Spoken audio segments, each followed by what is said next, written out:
Tonight's webinar, I want to talk about time distortion. I have some information. I'm, seeing some things and seeing some new things. So I really want to share with you tonight about time distortion. Hello, I'm Dwaine, and welcome to the webinar. Time, hey? It's an interesting concept. We always think of time as being a straight line. There's past and then there's future. It's a straight line. And we're beginning to discover that in our ideas of time, that this straight line, we have the present moment, and that we're limited to this line of time. But we're going to be exploring some things tonight about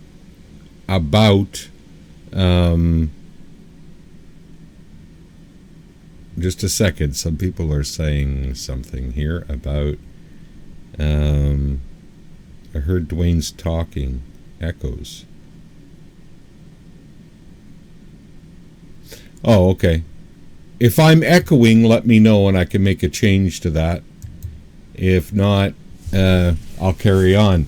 But normally this is how we perceive our timeline. This is the past, here, and this is the future, and we're heading through it in a straight line, right? And we're going this way through it, right? And this is us in the present moment.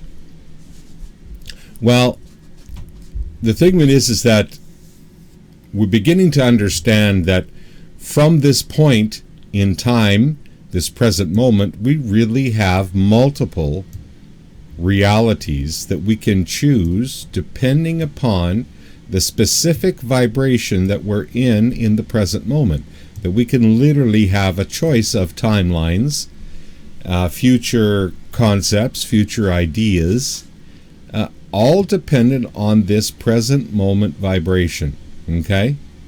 That this present moment vibration will match another vibration as we move out into the future of things, and that this becomes our future reality. So we know this through quantum mechanics, quantum physics, that we're choosing and we're creating that future out in front of us, and it has as many choices as you can imagine from this present moment. The thing of it is that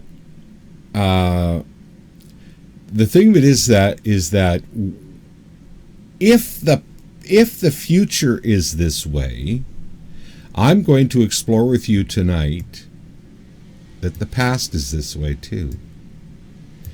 That the past is a multiple choice as well as to what we believe is the past. I mean, you've all heard it. In 1 minute, we're talking about this great Egyptian god that was this way, and he was a wonderful being, and he looked, and then we have the flip side of that. And I'm sitting down and I'm trying, okay, how do we explain this great variance that one person sees, hears, and feels, and another person sees, hears, and feels? And I'm beginning to question the fact that we can have and explore any past timeline that we want as well, and that we're free. Now, what excites me about this is the fact that you're freer than your past. Because we all know that certain circumstances and events in our past hold our vibration down. Now, understanding that we have a choice in the past as well, that it's just as expansive and free to choose your future. You also have the freedom to choose your past in any way too. It's all in how you perceive it. Remember, probably one of the biggest things that we're doing to ourselves is proving that we're right in any given situation. So we will prove that we're right by our past and how we see and view our past, how we feel our past is, and we limit ourselves in the present moment depending on this past here, right? Depending on, for some of us, depending on what past lives we have lived, okay? We can also affect this present moment vibration. But if the past is as free as the future is free, which would stand to reason, then we have a dilemma here. The dilemma is the past doesn't hold us anymore. Now, this may be just new information that's coming out that at this point in time, as we're becoming freer and freer, freer to understand ourselves even more, that it's only this present moment that determines our future and determines our past. What if it was that way?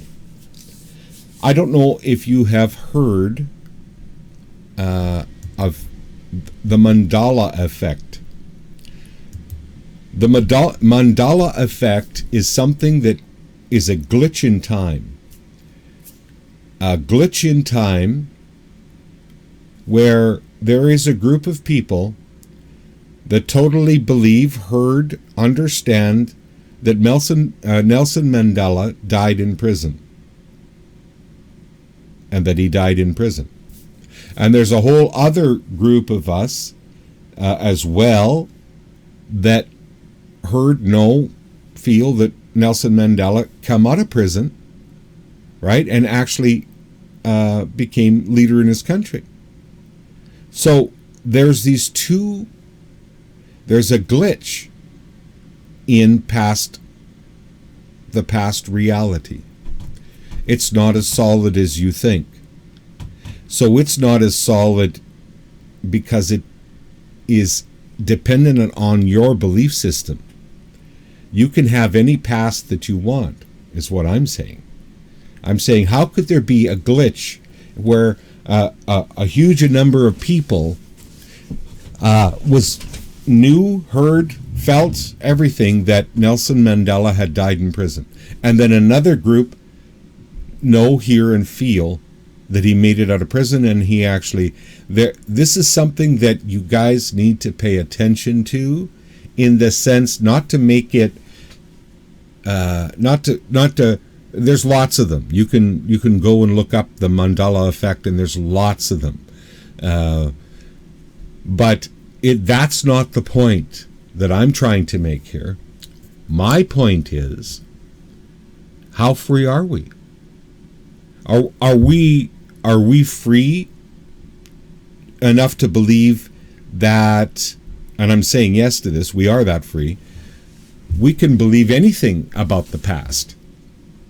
When I work with certain, for myself personally, my energies of Horus, and I hear various ideas about what Horus was, right? And some are really good and some are really not good. And you see, but we're creating forward, and I believe we're creating backwards too. That what happens to these ancient ideas are, or ancient belief systems or ancient people, is that we're morphing them as we believe what they are as well. What if this is a possibility? What if that you could believe if you need to believe in something, what if you were to believe that they were great beings that wanted to assist the planet, and you're part of that group? Well, then you would feel better about what you're doing, and you would move on that way. And then somebody comes along and says, no, they were like this, and then you go, oh, and we're all going through these sorts of things in our life. But what if it was completely subjective? What if you're creating the past you want anyway, right? You're just being influenced to create it in a certain way. I know that sometimes I talk and I get out there, but the thing is that we need to get out there. We need to get out beyond the box and start thinking about these things. What if all it is you defining yourself as the God that you are? Another thing that happened since the last time we spoke, and the last time I did a webinar, is that somebody approached me, and in a moment, I don't know if you've ever had that, but somebody says something, and all of a sudden it sets a whole spin and a whole, your mind flies open. Well, I did that too. And a friend of mine mentioned something, just something, and it wasn't even anything to do with this subject. And all of a sudden I went boom, and I realized that I had two contradictory ideas inside of me. I had a beginning story, and I also had a strong feeling of eternity, that we are eternal beings. Well, if we're eternal beings, then there was no beginning. So there is no beginning story. We always have been.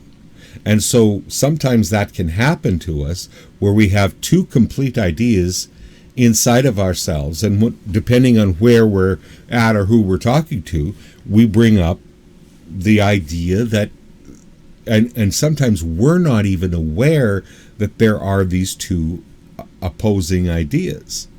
And when that came together, I thought my head was going to blow off, because it was, I had to integrate that, right? That whole concept. So if there was no beginning, then we make up the beginning.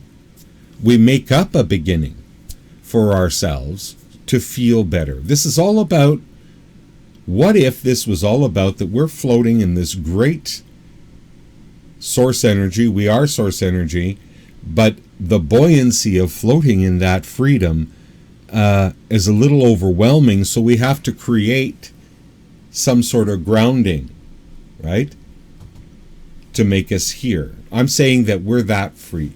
How free can you be? How free can you raise your vibration? How fast can you raise your vibration? How free and quick can you disconnect from the past if it's dragging you down in the present moment? How fast?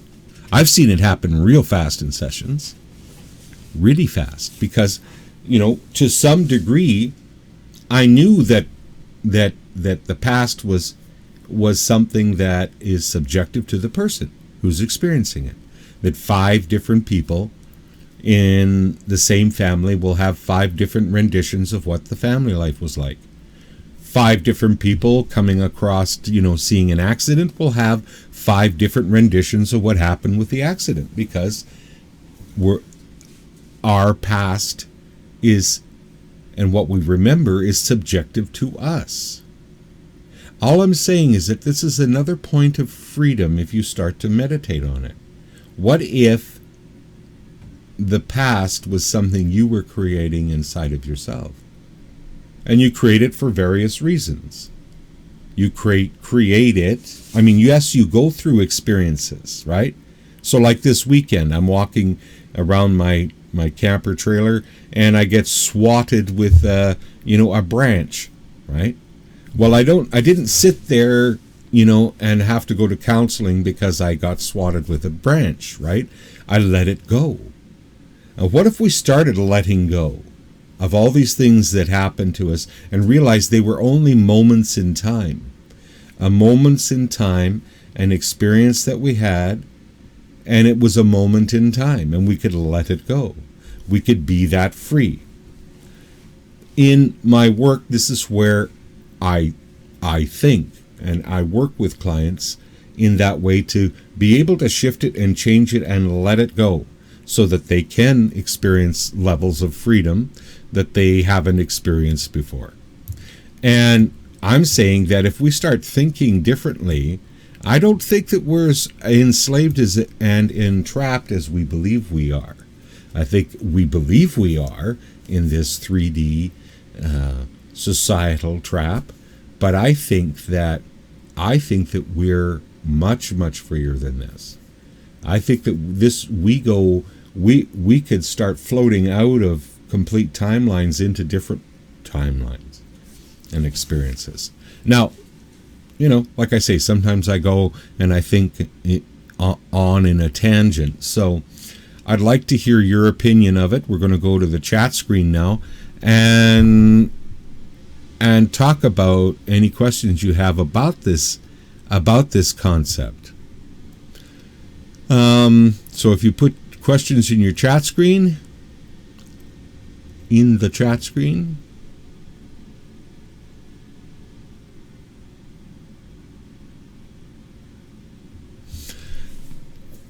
I'm just going to look through here and see where the questions start.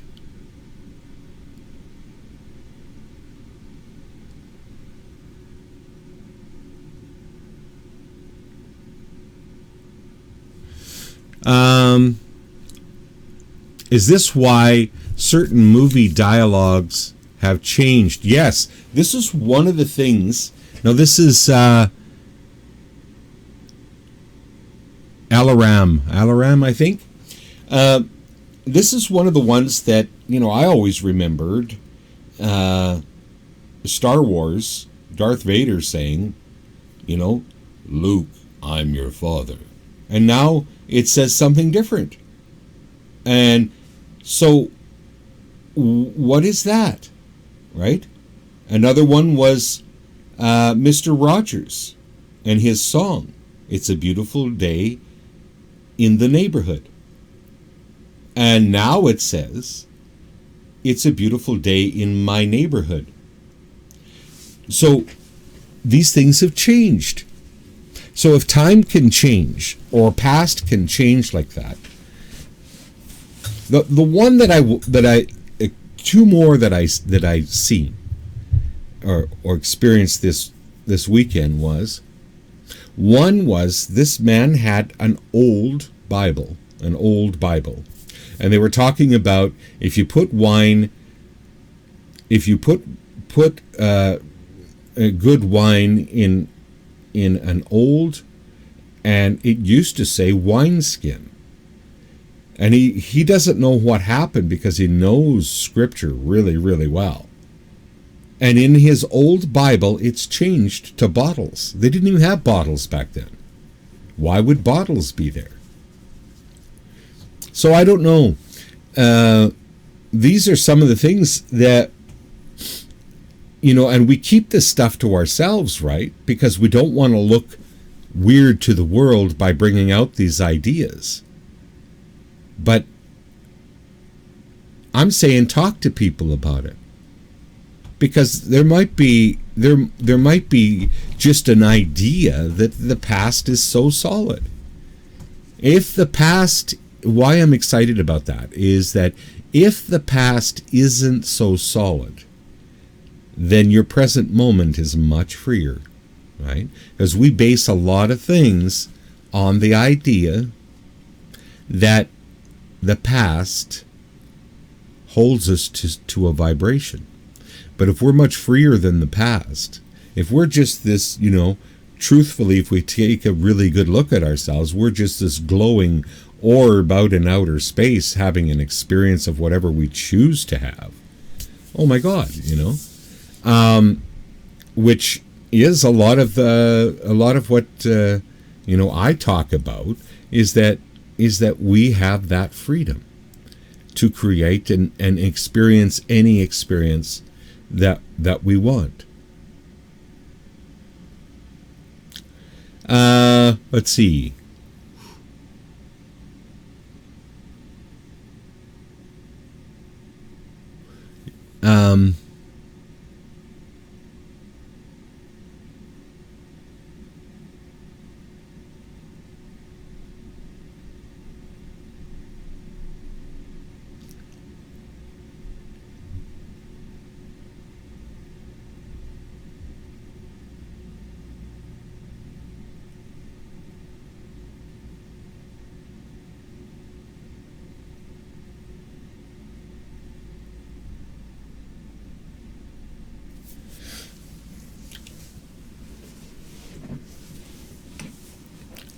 Anya says basically past is only emotions we need to deal with.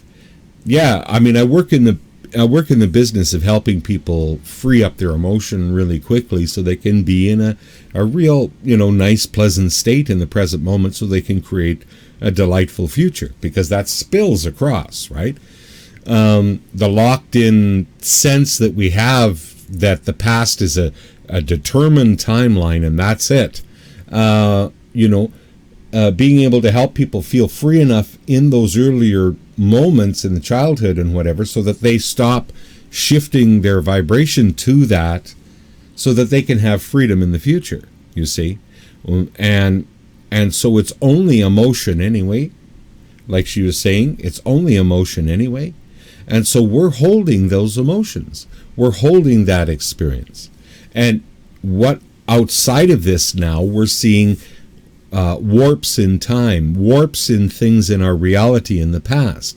And were they always there? I had a conversation with my father about this weekend.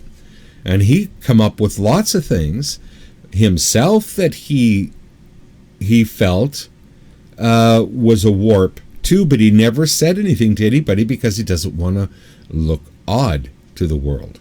Well, I'm saying it's time that we start talking. To heck with the fact that we might look odd. What if we discovered that nothing really holds us, not even the past? That we create the future out in front of us from a multi-dimensional, multiple choice in vibration as far as reality in the future. Why wouldn't it be in the past as well? Was my question. So, yeah.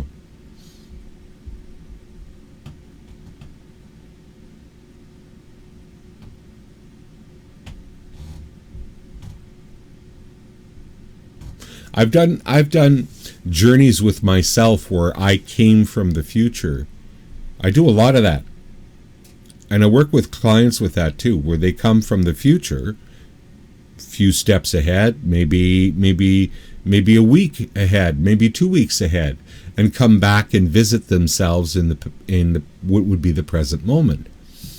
All to get change to happen, all to get out of the main paradigm of what we believe and step out and start to experience things. We also do inner child work, which takes them from the present moment and they get to be the adult going back in time. And I know that we can go back and forward in time. We can play in those areas. What if you did, but what I'm saying about this is that there is a strong belief that the past is the past and that's it. But if it's so, then how come we have various opinions of what, say for instance, the ancient Egyptians were? We have so many different opinions. Some of them say they were barbarians in a sense. Some will say that they were nasty. Other ones will say no, they brought in God consciousness and wanted people to rise above. And so we have so many different things, but it doesn't matter. What matters is what you believe. And that's what's going to take you to a higher place. Because I think just like the many realities that are out in front of us, the you that you can be in this reality, that reality, this reality, you have flexibility. That you can also determine the past in this reality, this reality, this reality. I don't know. I just seen it as a freedom.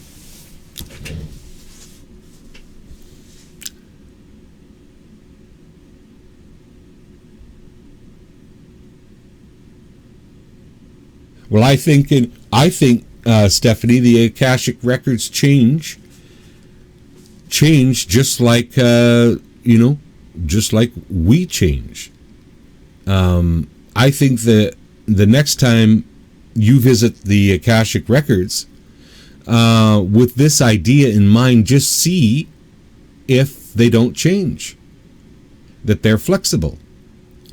I'd get curious about it. I'd play with those ideas just to see, right?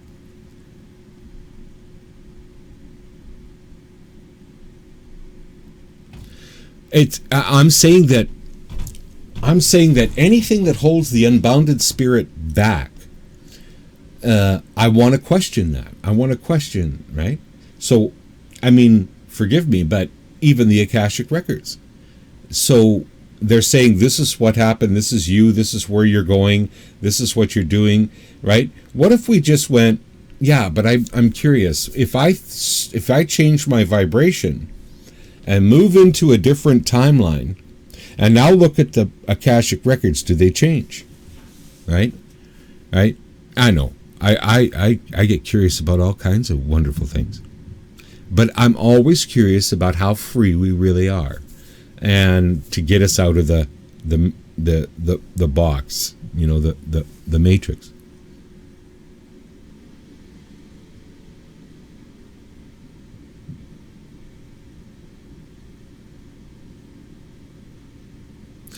Lars is saying he feels that we're seeing lots of these phenomena now, and that reality is breaking down, and I agree with him on that. I'm seeing a lot of shifting going on, and it's a good thing. It was kind of almost like a repetitive Groundhog Day loop that we were in continuously, and these ideas now are coming out about the unbounded spirit, that we're really not our own soul, because that's a recorder of time. We're floating out of that into the unbounded spirit, and the more of us that are doing that, we're dissolving this matrix. I mean, there will be glitches in it, right? Glitches in it at first, and then phase out as we move into who we truly are. Remember, this was kept from us for a long time. We can go way back in time when they started this program, to kind of keep us, to control us, period. And so, but we as unbounded spirits cannot be controlled. It's against the law of even the universe to do that.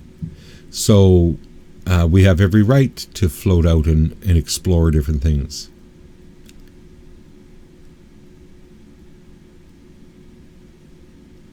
Yes,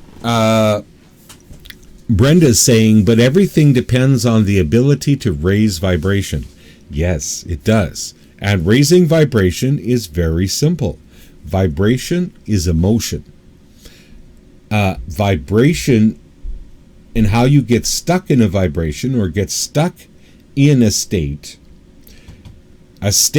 of mind, a state of being, is a vibration within you. It's held by emotion.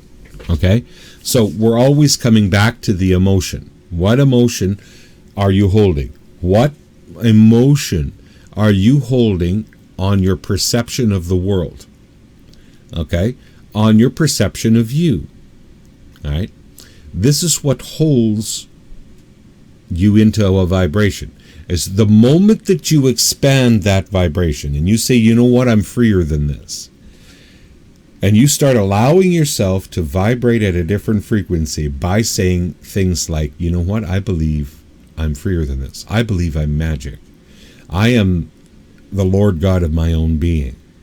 Right? I'm a sovereign entity, a sovereign being. And I can raise my vibration. What would it feel like to raise my vibration to a higher frequency?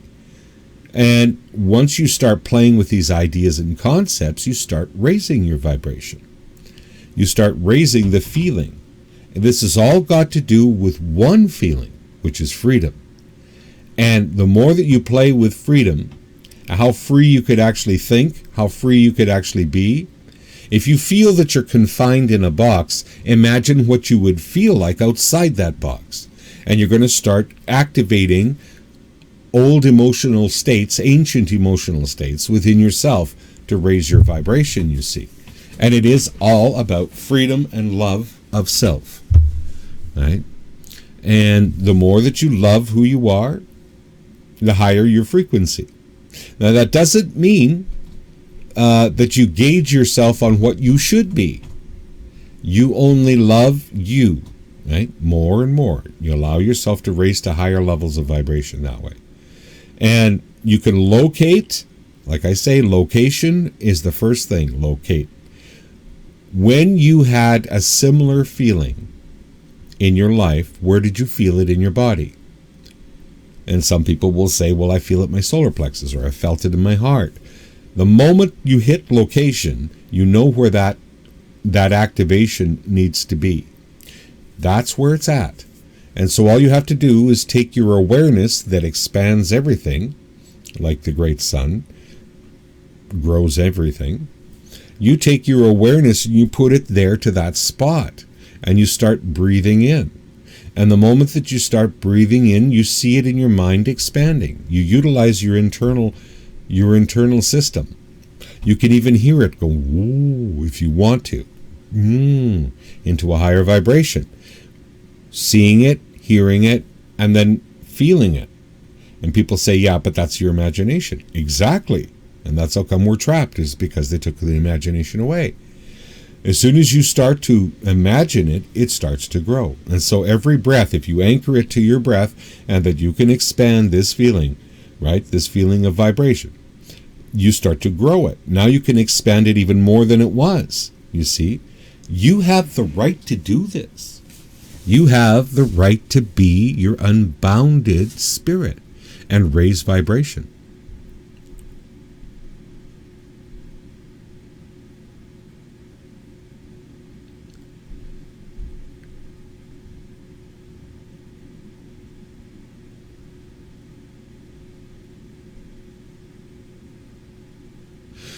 Snowflake's cat, I believe that,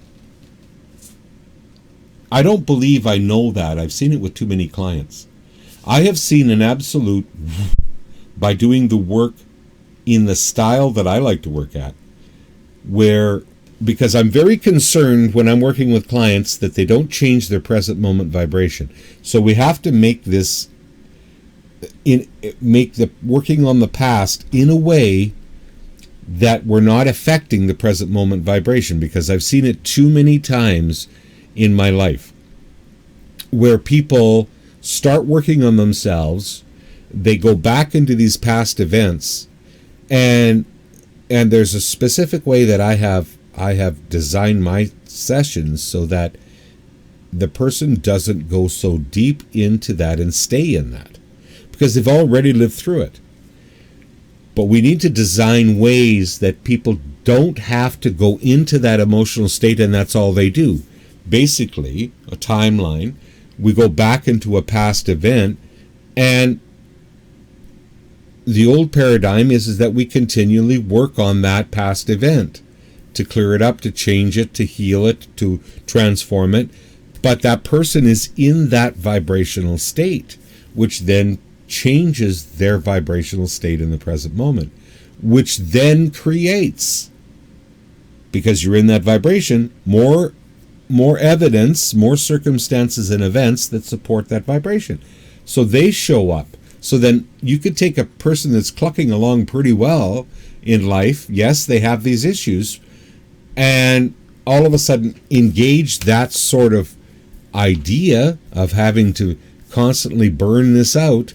And what'll happen is that they'll shift their vibration in the present moment and then the future, and then end up in even deeper depression, right? So there's ways to do this so that you're not affecting that present moment vibration, and you keep that present vibration high. If they do have to experience something, it's only brief, right? Just so they can get stuff done in that past event, and then it's over, right? Because these aspects of us are frozen in time. and we can see the reaction that happens in the world. We react like we're a child, in that we stomp our feet, we get mad, we fly off the handle angry. I mean, it's not an adult response, so we know that something's back there, right? Still. And we can go back there and shift it quickly to free up this present moment. Now, if people got the idea that they're freer than even their past, I don't know where this would go. If the past is as multidimensional as the future is, right? Then, who knows where they could take this in a hurry, right? But again, this is new information coming out that expands human consciousness, and there's a reason that it's coming out. I believe, or I know.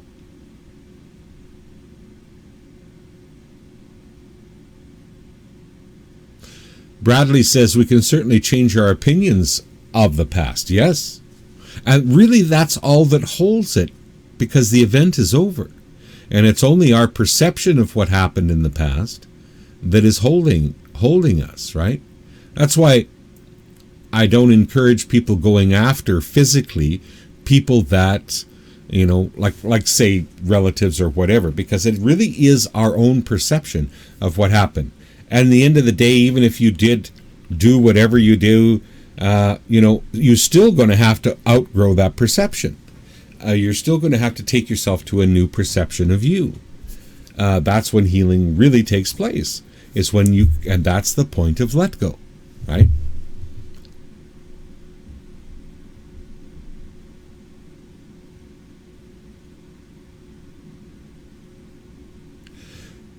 Maya's asking, if I keep asking myself, what would it feel like to love myself, will this raise my vibration? Yes. Here's the steps, Maya, is that what would it feel like to love myself? See yourself loving yourself, what that would look like, sound like, feel like. Use models if you need to, models being other people that love themselves, and wonder what that would feel like to be like that, right? And adopt that loving self concept to you in the future, and then step into it and start practicing what that would feel like. And when you practice what that feels like, you start doing it. It happens inside of you automatically.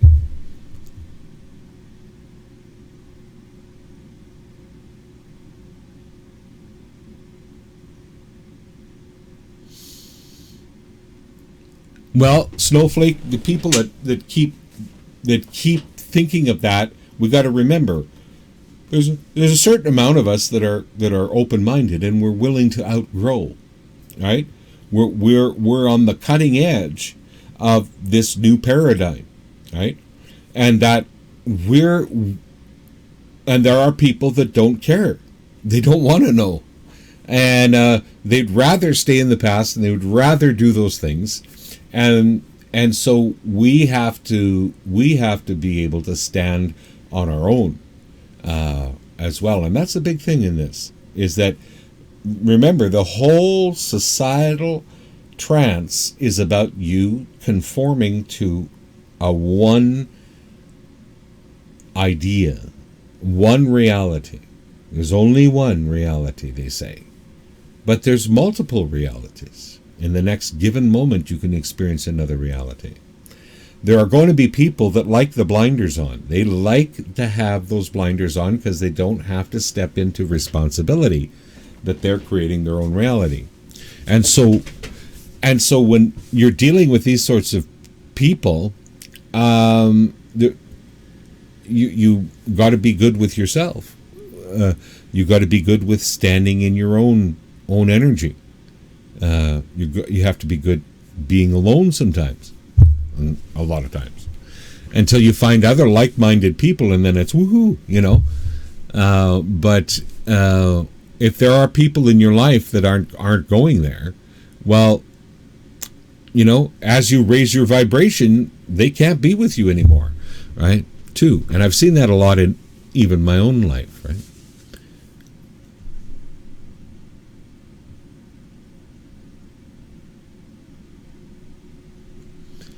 Uh,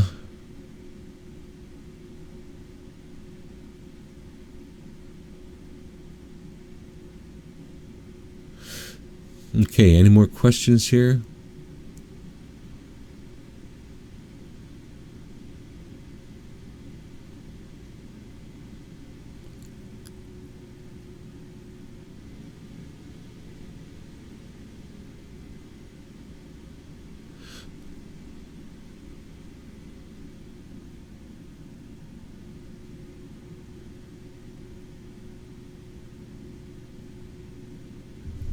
So Bradley's asking about a false memory. Now, again,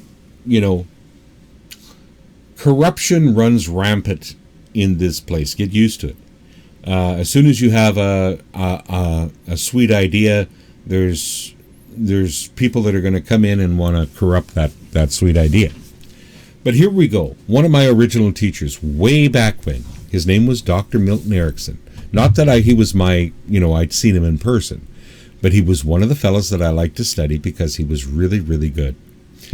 And there was this girl, and this girl didn't have any positive males in her life at all, ever. Okay? And what that means is that none of them treated her with respect, if you know what I mean. They were all, she was raised very, very poorly that way. And so every male that came along always, there was always something going on there. And so what Erickson did was that because she had no role model of a positive male in her life, then of course her future was the same. She would never pick anybody that was a good person for her because of course she had no idea of what that would be. And so Erickson worked with her for a long time, and he was called, and there's a paper on it if you want to go read about it. It's called February Man. And he was Uncle February. And he would take her into, hypnosis, dream state, whatever you want to call it. He would take her into hypnosis, and every February, all through her past timeline, he would show up and he would take her out, and he was the most respectful man. He would just, ice cream and talk and be a really good person to her. This was imaginary, if you want to call it that. But what happened was with this girl, it changed her life because she finally had a male in her life that didn't, fondle her or whatever, that he was respectful to her and treated her respectfully. And then what happened was that from that experience of that imagined experience, basically, is that now she had the understanding to choose a man that was a better man in her life, right? Because she knew more, right? So going back and changing the past, I've known that for a long time, that you can do that and it can affect the present moment vibration and affect your choices. So I've known that a long time. This concept of that even everything in your past, you get to, if there was a creation story, you could say that in my reality, the creation story was like this, and choose one that's beneficial to humanity, not teaching enslavement, but for yourself, and you can really feel the difference. You can change things in your past. You have the right to. So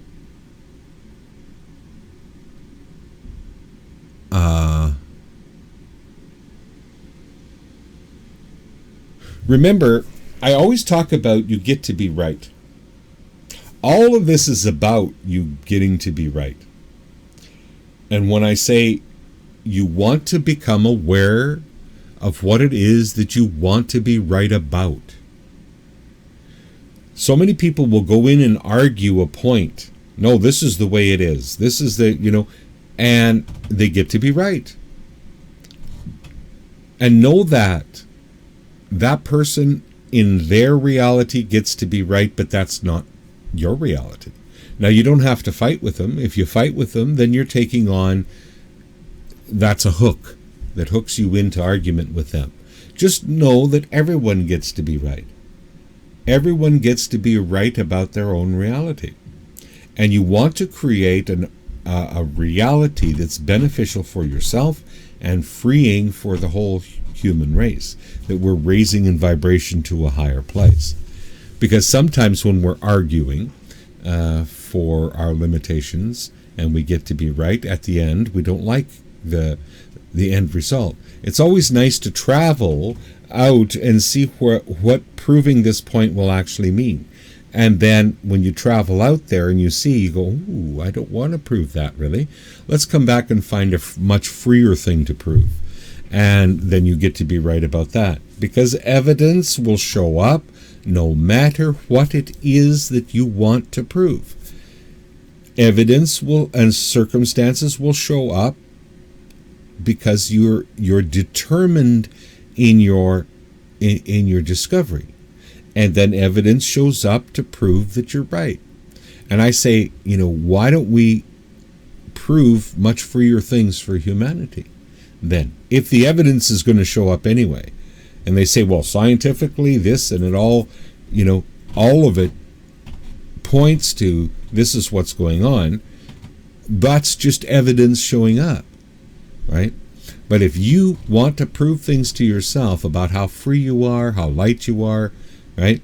How happy, how magical you are, you have every right to do that. As long as you don't hurt others with it, right?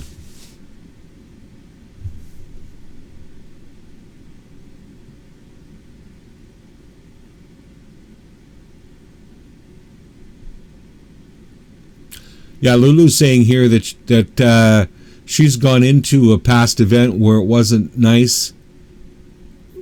very nice to someone, and changed the event into a positive outcome. And later, at a later date, I said sorry for the behavior to that person. I have experienced where the person comes up and it's like it's a different person. I've seen it with clients where they went in and did that work, and they went in and changed it on their timeline, and it's like magic shows up, and all of a sudden this person doesn't even feel like that same person. They're not interacting the same way or anything. Did that person change? No. Like, did that person, is it a different person? No, not really. But something in the energy around the two of them shifted completely, right?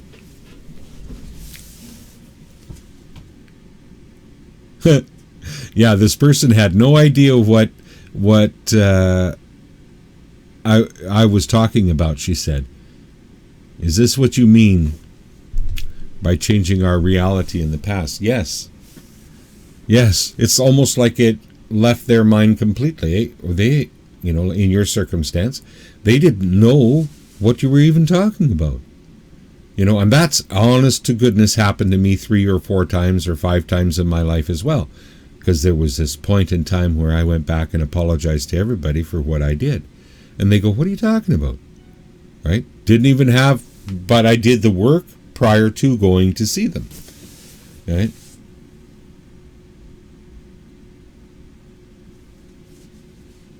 No, they had no idea, Brad. A person could have pretended. When you go in and you do the healing work in another realm, which is 5D, you do the healing work there with that person, it filters down into the present moment. And, now, what does this mean? Did you shift timelines? Did you let that go and shift timelines? Maybe that isn't the same person. Maybe you're on a different timeline. And that person comes up and goes, what are you talking about? Could be. All I know is it's a beautiful thing.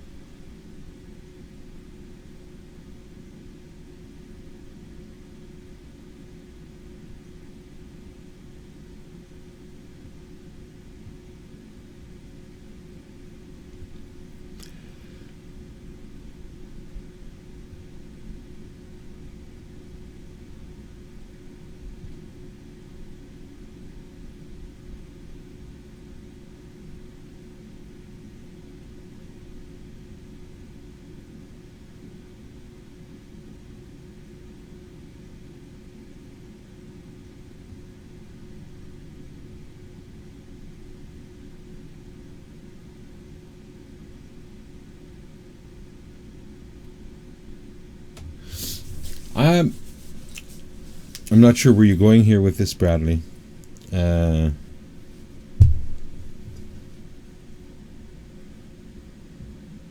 Resurrect people? Maybe you could explain. I don't think that gives you authority over another fully conscious being's reality. Well, we weren't talking about having any. If you have multiple timelines, you're different versions of you. That person has different versions of them too, and so you would never be overpowering them. You're simply just raising to a different frequency where that person is what I'm suspicious of.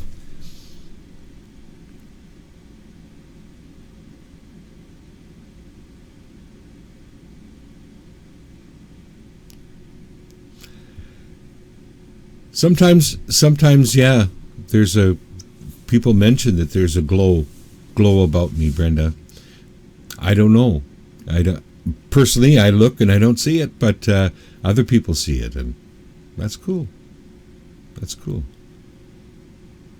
Well, it looks like, unless there's any other pressing questions,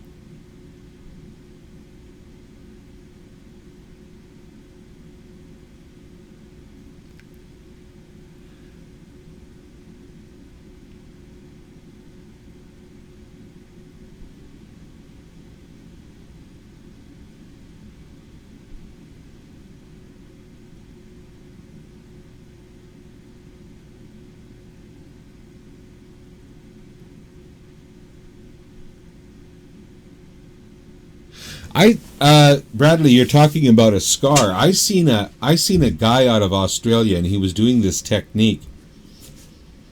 And when he took the person back and they changed what happened, the lady had a scar along her arm. In 3 days, the scar was gone. So, what you're asking about a scar, this was a physical scar. She broke her arm. The bone came out her arm, and she had a huge scar on her arm. And he held that, and he went through some things with her and whatever. And 3 days, you couldn't see where that scar was. So we're holding that. The lady was holding that scar. Like Deepak Chopra says, every 7 years you replace your whole body. It's every piece of everything that you are as a body has been replaced.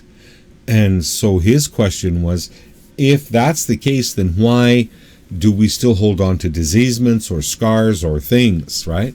And it's because, we do hold on to them. And how do we hold on to them? By holding on to that past so hard, right? So, like I say, I thought in this webinar I'd bring out some of the ways that I think and wonder how this would go over with you guys.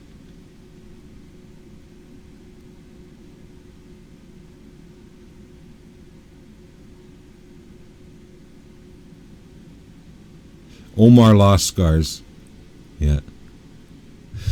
And that happens. It's like where did it go? And really, at 52,000 cells per second, the body, the greater part of you is replacing your cells. I mean, it doesn't take long if it focused in on a scar to replace this. You could watch that literally. One could, watch that change right in front of your eyes. There's lots of really interesting miracles that have happened out there in the world. I've seen a lot of them too, where people go from one to another, and not just psychologically too, but physically, where it's like boom, boom, right? And it's because that I work with the God within them and the goddess within them that I'm seeing these things. I'm not the healer. I'm just someone that offers up my time to sit there and negotiate and change things and to help. But it's really that God within that's doing the work. And it's all for the purpose of that person getting to know that God within them more. And yeah, so it's really cool and empowering. Just want to mention before we go here is that once again, I'm going to be in Vancouver. One-day workshop, Step into Your Unbounded Spirit. And that's June 18th, 2016 at the Rhodes Wellness College in downtown Vancouver. So if you're in Vancouver or a reasonable distance away, just come to my site, and if you want tickets to this event, get yourself some tickets. I'm selling them off my website, and you can come join us there in Vancouver. Well,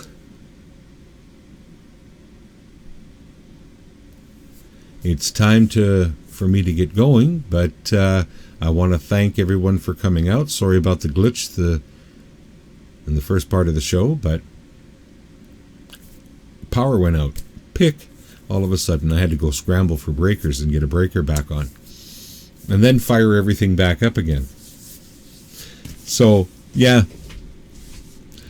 And thank you, Lulu, for helping out and sharing with everybody what was going on with me, too. Thank you, everyone. Blessings. Have a delightful week. Think magical thoughts. You're magic, and you can create anything. And let's change the world. Bye for now.